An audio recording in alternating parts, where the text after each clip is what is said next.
everyone, and welcome back to Cat's Agenda. My name is Katrina, your host, and I'm here with my beautiful sister, Priscilla.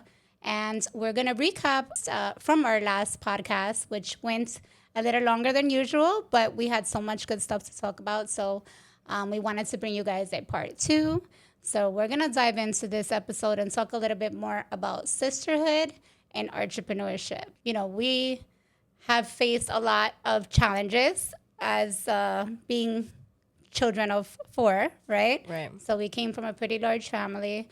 But through it all, I think we've all managed to stay pretty close and build and learn from each other. Let's get into the foundation of it all, our sisterhood. Me being the oldest, the Yes. mean one, the I think the audience for sure would appreciate understanding, just your role as the oldest sister. I feel like I'm the oldest from my brothers on my dad's side, but it's very different to how we grew up in the same household all together with mom. And I think that because we all grew up together and around the same time, even though you're a few years older, I think that's what really like solidifies our closeness as the sibling of four.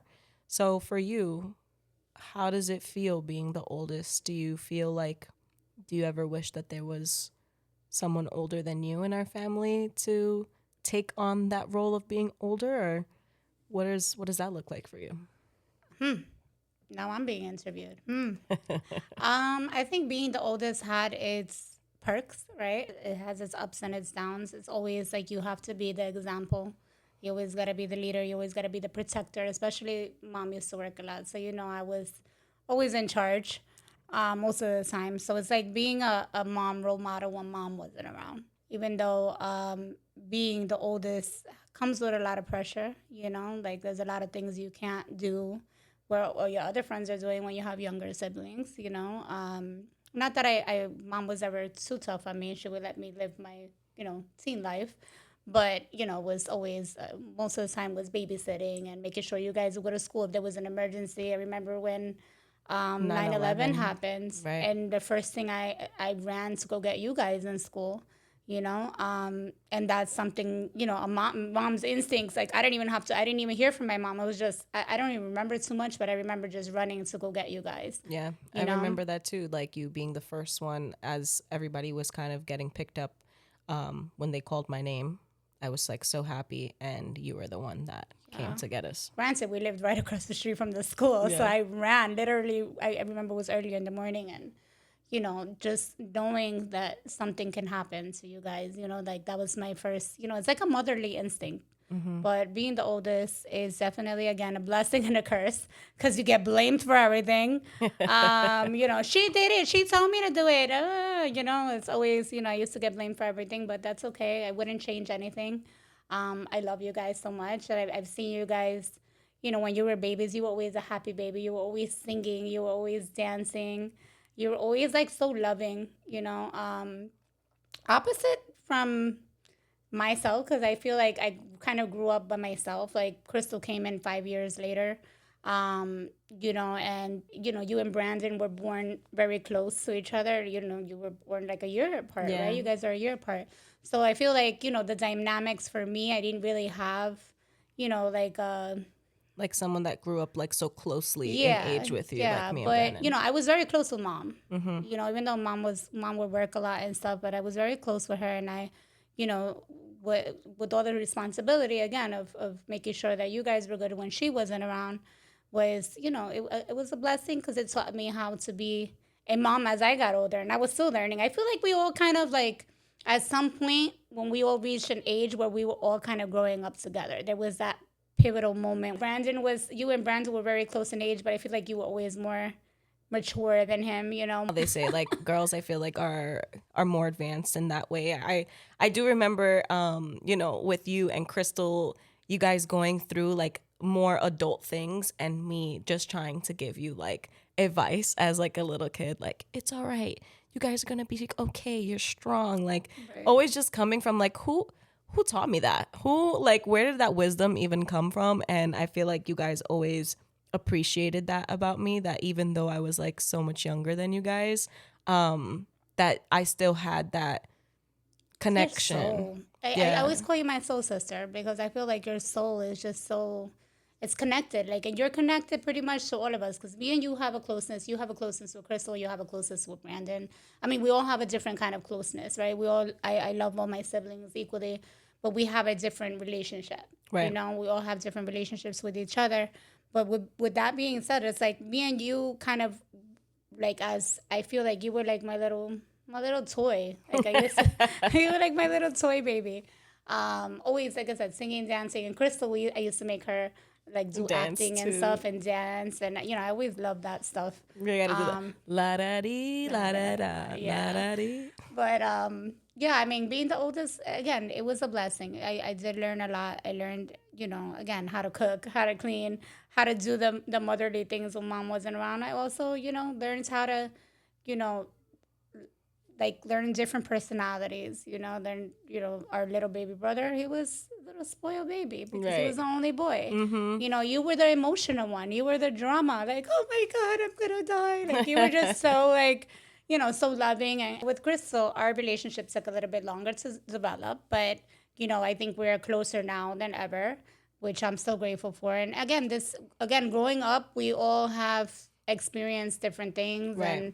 and I'm just grateful to be able to have my siblings here and, to be able to say that, you know what, we all did the best we could and we're so close and we still have each other. Right. And I think that that's so important. I think too, in a family of, four siblings, we all experience each other at a different age, at a different personality, at a different level of what we're personally learning. The sister that I would like to be 10 years from now, let's say to my younger siblings, right, of on my dad's side, is going to be so different than what we are right now. Like your values change, your communication style changes, the things that you learn about your sibling, right? Because we're all learning each other.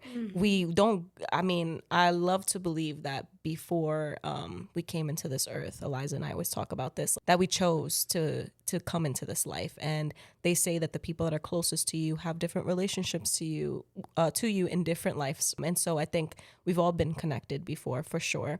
But ultimately, we all are learning each other the same way that when you get into a relationship, you have to learn a whole person that has been on the earth all of these years, you not knowing them and learning them from scratch. So you doing that with three different types of personalities, like you said, three different types of individuals. And then on top of the layer of how mom has a relationship with each of us, makes that very different. Your version of mom that you got was very different than the version of mom that we got. The version of all the girls versus how Brandon was like, with mom, because that was like her little, like, again, the only boy, her baby. So we all have, that different experience, like you said. And so I think that I would love to say you have been the best example of what an older sibling looks like. You are always there. We have that connection that you just always make sure that we're all good all the time. And you've always been like that, despite our moments as sisters, right? Like we're gonna fight, we're gonna have our moments, but I feel like we don't have too many of those moments. It's more of us also knowing when we need to take a step back, when we need to give each other time. But I will say that no matter what, you have the best ability to put everything to the side and say, I'm sorry. There's never been a moment where you hold back in the tough conversations that we might have had or tough experiences. You will always come first to be like, I don't like this. I don't like the energy. I'm sorry. I know that could have came off like, this or that way. I didn't mean it that way. I just want you to know, like, I love you. And when you're ready, I'm here. And I think that that's one thing in our sisterhood through everything has allowed us to remain close and has allowed us to grow even closer. If there's ever a moment, and again, very rare, but when there We worked is, together sometimes. There were times that it was like, Katrina, relax. And I was like, I don't know how to do that. And, you're my sister. So you get a little, like, you should know you're my sister. And, like business and personal. personal sometimes can be a little, but because we know each other, obviously more than anybody else, we kind of learned how to balance that out, I think. Right. And so I think, yeah, where you speak about that fine line, that's where I think we can kind of touch in that business part of things. What could either make or break your relationship with your family. I think the number one thing always is if it's affecting it to the point where it's too much, for sure, it's okay to take that step back and to reconsider what Wait, that is looks that why you like. left me? No, I like you said, I think it was just more of like I know. I wanted to I I got my real estate license because I knew that I needed to get that in order to help you the right way. I wanted to make sure that, there was never a time where anybody was going to come and be like, who's working here? Does everyone have their licenses? Because, that could happen. And so for me, it was important for me to respect your brokerage in that way, and that if this was the requirement and that everybody needed, that it would start with me too. And so even though I was mostly like, starting off with admin stuff. You did so good, though. Thank you. You were so amazing. Everybody loved you, too. They still love you. Yeah, and I'm still here, like, again, like in other ways, but I think it was a transitional period for me trying to figure out again, like, what does that look like for me to make sure I was still contributing to my household. Eliza was working full time as a teacher, and I wanted to make sure that nothing ever felt like during this time, what could feel sometimes as an entrepreneur that you're figuring stuff out, that it never affected like us financially. And so, we're hustlers. We will do 7 different things if we need to fill our time. And so, yeah, I think for me, it was one, an interest of trying to help out, like even for mom, like admin stuff can be something that takes a lot of work. And so I wanted to be able to see where were those gaps in the business and be like, okay, these are the systems that we need to put in place. This is how this works. If now you're training me, now when you're not there, I could train other people. And so I started helping training the agents, which was really good. And I You think were there, though. You were there from the beginning. So I think that was the most important thing, was the foundation. You were there when a lot of my agents started coming. Because my first year, I didn't have anybody. I think what I had an admin and I had Lee. I think I had one yeah, agent. And then the following year when you came in, and Jazz was working as admin. And then the following year is when we everybody got all started. these agents. And not a lot, but we had like 5 to 8 9, agents. yeah, I think. And you kind of like set the tone. And I feel like you were there when you needed to be, because it definitely, we're going on 5 years. Actually, it's tomorrow that I am a Yes, broker. I have my own congratulations. business. May 5th, May 4th, I'm sorry, that my license for the brokerage was created. But so we're going on 5 years, it's our 5-year anniversary. But with that being said, I feel like you were a big part of that time for me, where I was trying to figure it out. And I'm still trying to figure it out 5 years later. There's But, still layers having to the it. street store and you opening for me and you being there and you training the agents and you getting licensed, all those things were huge accomplishments. And I know you did it more to help me, because I know it wasn't really your passion. Like you were like, oh, these people, like, it's so complicated dealing with people. And, like you were really good at it, matching people with apartments and matching people. Oh, this will be good for this person. But it's not always that easy, right? Right. So I think those times, sometimes we had some challenging times where, I'm like, Priscilla, this, and remember when a client gave us fake documents? Oh And my we've gone goodness, through, we yeah. went through so many things, but again, it's just learning and being family members, being sisters. Right. I think What made it it was. special. It did make it special. And the same way that I enjoyed spending the time with mom, I really enjoyed spending that time with you. And I think that it's hard because as a sister, but also as a business owner, you see potential in someone and you see how good they could be at something. And you're like, this could be so great for you. There's so much potential here. But if it's not what the person loves to do, then it's hard because you weren't pouring into like an empty cup, but you were pouring into a cup that's like, I'm going to be as best as I could be in this role because this is what I want to do for you. I feel like the thing with real estate that's hard is just, again, I'm used to working with different personalities, but there's almost like this interesting relationship with like landlords and their requirements and what they're looking for and all of the small little things that like we won't get into, but there was just aspects of the business that I felt like wasn't for me.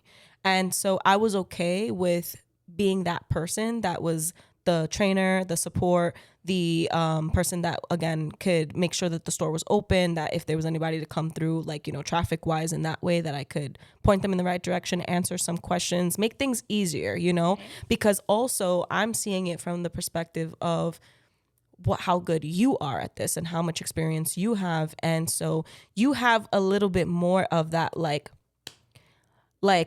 no bullshit type of thing, where for me, not that I feel like, because I feel like I have that more now, but in before it was like, I felt like you really need to have a strong boundary with certain things being in real estate, and you have that. Like, you're firm when you need to be. You are so good to your clients, which again is another thing that, like, I feel like that's why you're 5 years in and you're still going, because Trust me, it hasn't been easy. oh yeah, I'm gonna quit sometimes. but you're so good to, like, all of the people that you work with, the little touches that you do, the things that you remember about them, the text messages, the cards, everything. You are just so good at it. And for me, seeing that, it's like, how could I help amplify that energy for you? How can I help, make sure that these agents learn everything they could, so that by the time that they were shadowing you, that was the last part of their journey of becoming really, really good at their role. And so that way it could just kind of multiply for you. Even though I'm not there anymore in that way, I feel like you said, it was the perfect moment of when I was able to support. And then from there, you have everything that you need. And this is something I really want to explore, something that I really enjoy doing. And I won't be able to fully give it my all. And I can't ever be in something if I'm only half in it. Right. And so, But I respect that, and I admire you for that, because you're also, we're a lot alike when it comes to a lot of things. We do what's in our hearts. Like, people sometimes are scared to make a move because they're scared of, again, am I gonna make enough money, or am I, what is my family gonna say, or what is, what's gonna happen. You and I, sometimes we're just like, and we get that from mom. right, We're just like, all right, we're gonna do what we gotta do, and we're gonna take this leap of faith. right. And I think that's a blessing. It is. But it's also scary. Yeah. I think our faith also, like, I'm a huge believer in, like, you have to have faith. You have to believe that you're gonna be able to get through the hard times. You have to believe that you're capable. Right. Because if you don't believe in yourself, who else is gonna believe in you? And I feel like you always believed in all your family, all of us. You're like our biggest cheerleader. We all support each other in a lot of ways. Like, we always try to push each other. Our siblings and our parents, Rob and Mom, they always try to encourage us as well and push us as much as they can. But the biggest part comes from Within. right? And then there's still sometimes I can call you for advice, like, oh, I don't know what to do with this situation, or you can tell me what do I do with this situation in our business lives, and we can understand each other a little more now, because now you're growing, and now you're like, and I'm like, Priscilla, you need to do this, you need to do that, and you need to get contracts, and and you do the same for me. So, I think being able to have our sister relationship with our entrepreneurship, Yeah, it also gives us, like, that connection, that strong connection together. And I think that the great part about it also is that we always can feel somehow, like, when something feels heavy, or like one of us is off, the energy is off, you're like, sister, what's going on? You okay? And the same thing for me and you. Like, if I don't, like, if we're busy, we always make sure to check on each other. And we could be open and transparent with each other, and just kind of lean in when we really need it. And no judgment. Right. Yeah. And because we come from having, you especially having the experience already, you can let me know, like, listen, this is going to keep happening to you unless you learn this. And so I think that a lot of it is, the growth comes from learning from the lessons. And like you said, having that blind faith. I always think about it as, like, we could only see sometimes the next step that's in front of us. The rest looks pitch black. But as we take each next step, the next one illuminates. And we just have to know that the universe is not going to ever put us in a position that we can't handle, or give us anything that we can't handle. And I think also, when you're sitting sometimes in those hard moments, taking that step back and thinking about, okay, what can I do during this slow period? Do I need to work on my website? Do I need to make my client journey easier? What documents am I missing? When the universe blesses me with the traffic, with the people, with the interest, with the bookings, am I going to be able to handle it? Is my process strong? What can I refine?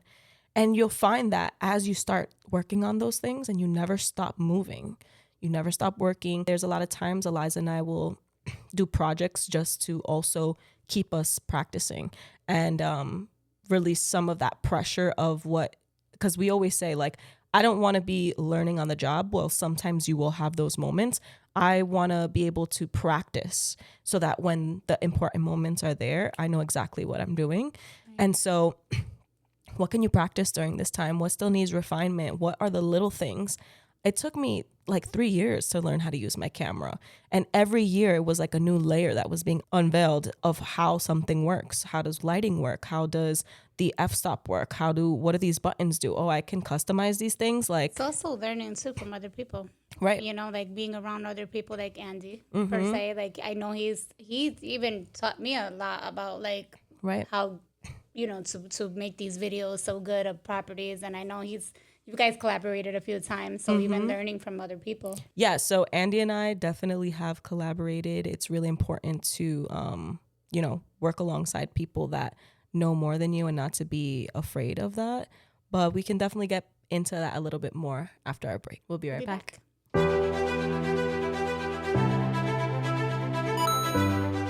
Welcome back to Cat's Agenda. I'm Priscilla, today's guest, and I'm bringing us back in because I wanted to try to do a little intro from coming back from commercial break.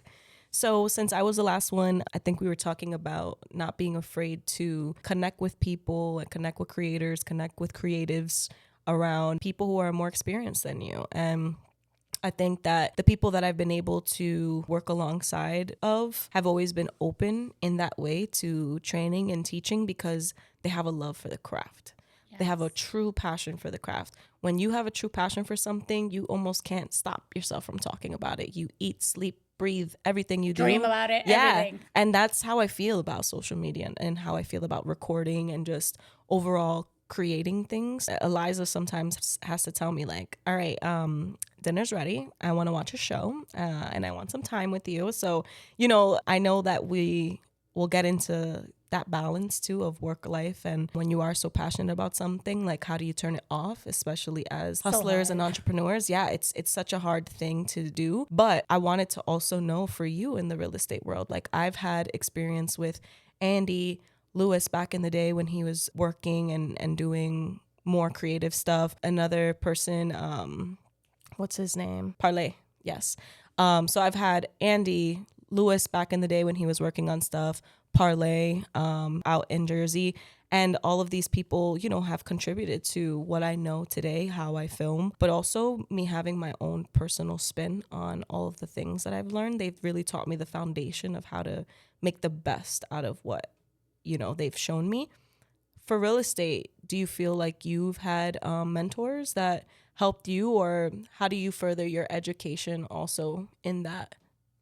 So for me, with real estate, it's ever changing. The foundation is always the same. You find your clients, or you build your clients, you build your relationships, but that doesn't change. But the rules along the way, the way you handle situations, and opening a brokerage, kind of, I wouldn't say blindfolded because I did have experience, but thinking that it was going to be easy. I got experience from my old broker. He did a lot of trainings. I didn't know too much what went on in the back office. I didn't understand. It was just like, I made a commission. Where's my check? I didn't know it was going to be so hard. And I think in the beginning, I think I kind of tried to figure it out on my own. And I think that was my biggest mistake, was not asking for help when I needed it. And because you think that you know it all. You think, I'm going to figure it out. I'm going to learn. I'm going to, the people that you thought would be there really weren't there. Right. So I think for me was I did a lot of YouTubing, a lot of self-help stuff, reading. And, you know, I didn't really have so many mentors. My mom, I think, you know, mom, how did you do this? And it's a different kind of business that you're in, but she built a business from scratch. So for me, I think through the years, collaborating, you know, with attorneys and lenders, there was still things that I was learning. There's still things that I'm learning now. Right. You know, and kind of self-made when it came to like the the real estate, you know, becoming a broker and thinking that, you know, again, like it was going to be so easy. It was one of probably the hardest things to do. You know, becoming a broker is easy. Getting your license is the easy part. You know, But it's actually having a team and having a growing the team, building a brand, and my team is small. Like I don't go out and recruit agents. I didn't do those things from the beginning because I felt like I could do it by myself. You can't do anything by yourself, but in the beginning you're like, you know, I need to know it all before I can teach it. Right. And I think the most important thing is being able to, as a business owner, is being able to fill into your own cup and be able to be like, you know what, you feel like you have to have it together all the time, because if you don't have it together, how can you be there for everybody else? How can you? And there was a lot of times that I didn't feel that, and I know that trickled into my business, because if I wasn't feeling good, people felt that energy. Yeah. You know, is something wrong? And I love supporting. I used to do so many events. I mean, now things changed a little bit, you know, but I'm still here, and I'm still thriving. I'm still learning. I think we always should be learning, and always should be, you know, seeking other people that are, you know, more Have a little bit experienced more than us. experience. And again, I do have support. You know, there's other agents in the industry, there's other brokers in the industry that have, you know, that I could reach out to and stuff. But I feel like everybody's still busy with their life, and But you know what I do commend you for is, and something again, just another part of your business that I really appreciated, is that you were never about holding on to the properties, right? Like, you always tell your agents, we don't want to sit with this property for too long. It doesn't matter who's on the other end. Of course, it's going to be great if it'll be somebody internal that can either rent or buy. Like, you know, if we have the seller, someone else is coming with the buyer. You never tried to like exclude other agents. And so I think there was a lot of collaboration with you, and also learning in those moments, you know, like what it's like working with other people, having our clients also appreciate how much we do, because they would see that stuff was sitting on people's desk for a while. People weren't moving with the urgency, just all of the little touches that Call It Home Realty has. And so I think you do a really good job with that, as well as looking for the people that have different strengths than you. A lot of the time as business owners, we do want to try to wear all the hats. We do want to try to do it all. And sometimes that can be, you know, financially, right? Like we can't afford at the moment to have other people, but I think that you do a really good job of bringing in people that have strengths that are not necessarily your strengths, but it makes it your strength because they're part of the team. And so really finding the right fit of people, interviewing people, and really making sure they're going to work I out. am so blessed with that though, because I can say I have a handful of agents that are literally my right hand. I can close my eyes and I know that they're gonna do the right thing. They're gonna hear my voice in their head if they don't. You know what I Right. mean? So and then learning how to, you know, I think the hardest part is kind of letting go of business, not letting go of taking care of everything yourself, Right. because you're so used to and conditioned of, you know, as a business owner, you're like, I got it, nobody's gonna do it like me. And then people request you, Right. they want you.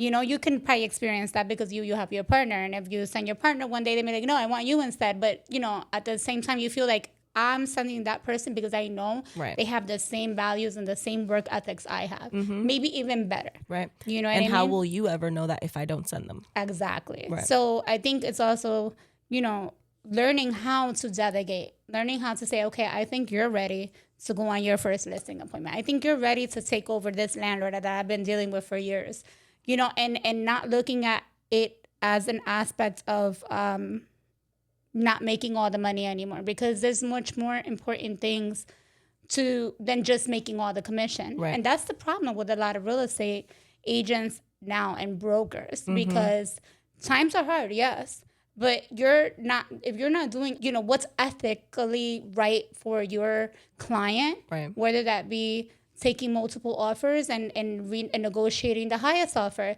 Now it's just highest and best, or there's certain things that I will never be okay with. Right. And that's what makes me different. Like Right. people be like, oh, well, submit your highest and best. And I'm like, okay, well, I don't work like that. Right. I want to hear every single offer. Right. Katrina is the type of agent, the type of broker, I'm sorry, that wants to make sure that the person that's living next door to the person that's selling is going to be okay with who's coming in. That doesn't always mean that the highest person is going to be the best person that's going to add to the neighborhood, that's going to add to the community, that's going to add to the value, right? They might have it, but they might have it financially, but not have it in the heart of like what means the most to everybody. And you won't always find that the people that are selling are going to care so much about the people they're leaving behind, but a lot of them do, especially when they've been in neighborhoods for a really long time. We did a transaction together where it was in Brooklyn. Yeah. And it was like, the neighbors really were like, family. Please make sure you're bringing somebody good. I mean, it's not, that's one playing part. But there's so many playing parts to selling a house. You're literally dealing with somebody's life. Right. Like it's a life-changing experience. So every part of it is important. Right. Every part. And I think a lot of agents don't take it that seriously. They're not, even when you're renting an apartment, you have to make sure that you're screening a client the right way. Right. And the same thing with a landlord. You have to make sure this landlord understands you have to be a good landlord. Right. So there's a lot of playing parts to this business and any business, but real estate especially is not for the weak. Right. And I think to segue into like the life balance part of it, if you are as a broker trying to do it all, how do you also find time for yourself? And if me as a part of the founding members of The Way We Social, if I'm trying to do everything on my own without the support, that doesn't help me show up in all the other parts of who I am as a person. Just a business owner is just one part, but I'm also a daughter, a sister, a partner, a cousin, a friend. And so I think that when we go back to what we think about being rich actually means, you stop caring about the monetary part of it. One of another lessons that Glenn gave me was, when is it enough? How much money do you have to make? How many clients do you have to have? Where is that stopping point for you? Because then how do you pour into all of the other things that make you Priscilla? And so I had to really sit with that and say, now my prayers are so different. Like for myself, it's more of like, continue to fill me with the things that are important to me. Again, continue to remind me when things are busy that balance is important, and give me clarity. It's important to me to make sure I spend an hour walking my dogs or spending time with them outside. I spend time with my partner going on dates or spending that quality time together. And so and I even think family time too, absolutely showing up to events. And I think our family is probably closer than it's ever been because we all have gone through our own understanding of how much we all mean to each other and how much the time actually like means to us. So rich in that way that we have that. And so I think we can get into how, as business owners, what does that look like for us? What's your off switch look like? Honestly, my off switch, just literally putting on my pajamas, getting in my bed, and turning on my favorite shows. Like, I don't watch too much TV, but that's like my being a bum. Like, I don't even know what that is sometimes. Like, sometimes, like, okay, I have a day off. Like, okay, that means... What do I do with it? Yeah, I mean, I'm never bored. I always have something to do. I don't understand when people say they're bored because, like, you're bored. How are you bored? There's always something to do, right. Whether it's for me, it's cleaning, and I'm a OCD cleaner. Like, I clean or take, putting stuff away, laundry, whatever I have to do on my off time. But, or, going to get my nails done or going to get a pedicure. And even that, it's just, I get anxiety. I can't sit in a salon for 2 hours. I start doing my nails myself because it's like, it gives me, I'm like, okay, I got to go. Recently getting into dating again and being... in the past, I didn't balance. I felt like, I don't even know. Like it was your way to focus. Like your focus was on work because you didn't really want to focus on the other part of stuff yet. I think more so was like, I have to provide. I have to survive. I have to. So it was like, go, go, go. Even... certain moments was like, okay, you have to hurry up and get this done. Like, hurry up. Or we're in the middle of doing something. Like, hurry up. Everything was a rush. Now I kind of like, again, through therapy, through my own growth. I'm taking time for myself because I think it's extremely important, whether it be just sitting in your car for like 20 minutes by yourself and just, or listening to your favorite music or a podcast or something that just disconnects you from everything because you need that. Right. You need that time down, or going to church, or, even reading the Bible sometimes, like just little times that, and it's so funny because there's those times that I literally will be drained and I will sit down. I'll be in the middle of cleaning, and I'll just sometimes pick up the Bible, open a passage, and that something will always be there. Like the other day, I was questioning something, and I was in the middle of cleaning, I had a mess, and I opened the Bible, and it was like about trusting God, and trusting, and I think a lot of what we go through every day, and our running and our, we don't take time to understand that everything happens for a reason. Everything is God's timing, and you have to appreciate the good with the bad. Right. So even those little moments for myself are like filling up my cup. So that's what makes me happy. And again, sometimes binge watching, on a Sunday like I did earlier. But it's very rarely that I get those times. Right. It's very rarely that I get that moment because I do have another job as well. And I'm a mom. My kids are grown. But, I've learned how to balance everything. Sometimes it's a lot, but it's nothing that, again, that I would say that has brought me to the ground that I can't get back up. Right. And I'm grateful for that. So, and I think, again, my family, my support, has a huge part in that, Awesome.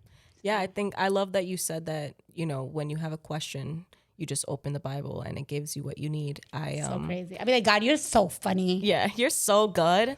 I'm reading a book and I'm actually planning to read the book again. So I feel like for me, there's times where I've given myself like a new routine. So I think a lot of the time, because we grew up around also like our friends and family who have 9 to 5s, their daily routine looks so different than what like entrepreneur life can be.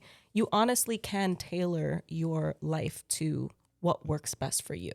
And again, another thing Glenn had to tell me, like, why do you feel like you need to wake up so early in the morning? It used to be so easy for me to wake up like at 6 a.m. I used to be like up ready because Eliza was teaching at that time, and she would be getting ready. And so that would kind of be, I would start my day around the same time so we could go to bed around the same time as well.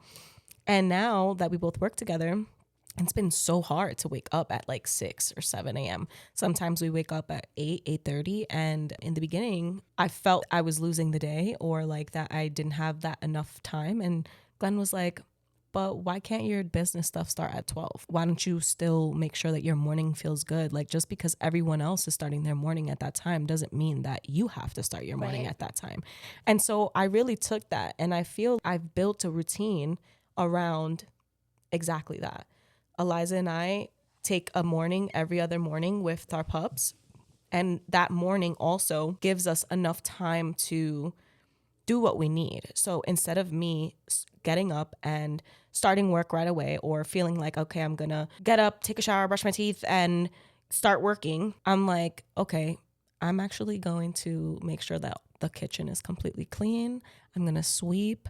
I'm going to make sure that the dogs are good. Sometimes. Yeah, like every other morning, it's almost like grounding to me now. And before, that wasn't always the case. Sometimes I felt like I needed to work from the moment that I got up to the moment that I went to sleep. And now I'm like, okay, you can have these like periods of time throughout the day too. Like a lot of the time people work 9 to 5s. You get a 30-minute break or hour break if you're lucky. And with me, it's like, okay, sometimes I'm really productive for 3 hours and then I need an hour break. And maybe that hour break is going for a walk, going outside, looking at stuff. Like I really love to look at the trees and look at the sky. And I will also, if I'm feeling a little bit overwhelmed about a lot of things going on throughout the day, maybe I have 4 meetings and they're all new clients, possible people that we can book, and I'm feeling a little bit anxious, I'll go out and I'm like, okay, I'm going to look for something that's orange. I'm going to look for something that's purple, and I'm going to look for something that's yellow and like find it. And that'll just kind of bring me back to myself and just chilling. But I was talking about the book. So every morning now, before grabbing my phone or anything, I've been grabbing my book. It's called The Creative Act by Rick Rubin. And it talks about if we're ever stuck on a project, to open up a book and that page will give us something of what it is that we need to move forward. It also says, like, if you feel like you're stuck, which sometimes, you know, working on content and working on a lot of, like, we're putting a lot of creative energy out throughout the day. If you feel stuck, sometimes it's okay to like move to a different project, or it's okay to, let's say you have a 5-part series and you finish number 1 and 2, but you're stuck on number 3. And instead of staying stuck on number 3 for a few days, you go to number 4 and you skip number 3. Right. And then you finish it. And then you'll find that because you finished it, the ending might have given you where you were stuck. It's like taking a test. Mm-hmm. It's And how you to right. go back when you're like, you know, When you're feeling when like, you feel like skip that question and go back when you have a little, because later on you may get the answer. right. And so I kind of use that, you know, in the daily, and also just if you are in a relationship, like understanding what's important to your partner, understanding what parts of the day feel good. If you do work from home, making sure that there's like a clear distinction between where you're working, right? So we're working on our office space downstairs. So that for Eliza, I feel like, and me, if we know that either one of us is down there, leave us to work Right. because we're working. Whereas if I'm working in the kitchen or if I'm working in the bedroom, that might be a little bit misleading when we can mix business time and like our us time. We love doing our shopping together. You know, we go to the grocery store, we make our list. We've been counting, like trying to make it like a thing where we can, how much can we save, or how much can, if we have this budget, like what can we do, especially, you know, with things being so expensive right now. But just making also like sure, a lot of the time, I think in the past we've had some waste, and we wanted to make sure like, okay, if we're buying broccoli, what other meal this week is going to be with broccoli? So that way we are not wasting the broccoli. Like, Right. you know, so we have these things That's that real growth. Right. Making sure you string along that broccoli. right. That, I mean, it's for us, it's like more on like just also being good, like humans to the earth. Yeah, it's And- mindfulness. I yes. think that's so important. And so, yeah, I think making sure that you have time for all of those things and the things that are important to you. Music used to feel like a really big part of my life. And you're an amazing singer, by the way. Every Thank time she you. sings, she gives me goosebumps. Thank you. And it's been hard for me to write music or even listen to music. I feel like in my spare time now, it's more of like learning more things for the business and learning how to, you know, do certain effects. Or we were saying before, how do we stay on top of trends and all of those things? Like I spend a lot of time doing that, but it also doesn't feel like work. So it's kind of like an in-between time for me. But I think it's important for sure. Check in with yourself, like Len likes to say. And not feel guilty for it. Right. That's the hardest thing, I For think, when me, you're such a I'm hustler. guilty because I'll be talking to my boo on the phone. I'm like, oh, I feel like such a loser today. I watched TV for like 3 hours. He's like, babe, you need a day off. Like you work, you're one of the hardest people the hardest working people I know. Like it's okay. Yeah. And I'll be like, I feel like a bum. And he's like, I don't understand. Like it's okay. Right. And you're not feeling guilty for it. Right. you know? Eliza tells me the same thing all the time. She's like, I think you're one of the hardest working people that I know. You might be the hardest working It's person in our that I know. blood. Yeah. And it's like we don't know like how to turn it off, or we feel that guilt, like you said, if we're not doing something. And I think also knowing that we're filling up our own cups, recharging ourselves so that we can, again, the next day or whenever we're hopping back into work, we're coming where the energy is good, it's high. Like you said, the people around us, it's so important for us to be that light and to motivate them. I think a lot of the time in teams, like we are often the motivators. And so when people see us at our best and they see us taking care of ourselves, it's also a reminder for them to like do the same thing, and that they can do the same thing. Absolutely. Absolutely. I think it's so important to be able to charge again, because if you're not good for yourself, you're not good with yourself. If your cup is not filled, if you're feeling, you know, always drained and giving so much to everyone else and forgetting about yourself, then what do you have to give? How can Right. you lead? How can you be a good mentor? And how can you run a business? How can you do those things if you're not good? So, you know, again, that comes with growth. Because in the beginning, it's like, I have to do this. I have to do this. When you first start out, but that's to be expected because you have a goal in mind. I want to get there no matter how long it takes, no matter how hard I have to work. But then when you get to a place, not to say it's always going to be good, because you can be here and be here. I've been up Right. here and I've been down here. And to Right. get back up again, it's, you know, again, hopefully there'll be a point where you will stay up, right? But there'll be points where it's like, you know, if you can't stay there, you will Right. have to be able to again, continue to pour into yourself, continue to, not feel guilty for it. And when you get to that point in your life, whether it's good or bad, whether you're at your bottom or you're at top, you still gotta treat yourself the same way with Right. love. Right. You know, Absolutely. They say that it's harder to climb than to fall. And I think a lot of that too from our generation was just like there was this culture around if you're not working, what are you doing? If you're not working, you're not successful. And so I feel like that has a big part of our growth as well. Unlearning what those habits were, unlearning the things that, we want to let go of. And survival mode, yeah, survival mode. And I soft life think, now. I'm ready. right. And so a lot of the time we hear people like, I don't want to run, like use all my energy running myself to the ground. I want to enjoy my life and I want to enjoy what I do.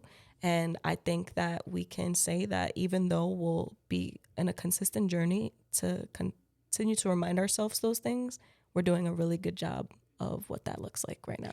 I agree. I agree. I am so grateful. And we are running out of time because you and I could talk Forever. forever. Yes. But all right, everybody, thank you all for listening to me and my beautiful sister. Where can they find you on social media? So you guys can find us on The Way We Social, and social has 2 L's. We have our website, thewaywesocial.com, spelled exactly like that. The only thing that's spelled different is Instagram, I think. But yeah, we have our website, and So you it's guys ready. can find them on Instagram. And again, if you or anybody that you know would like to be a guest on our show, please feel free to reach out at catsagendapodcast@gmail.com or follow me on social media, Cats Agenda. And that's Until it. next time, thank you, sister. Love Love you. you.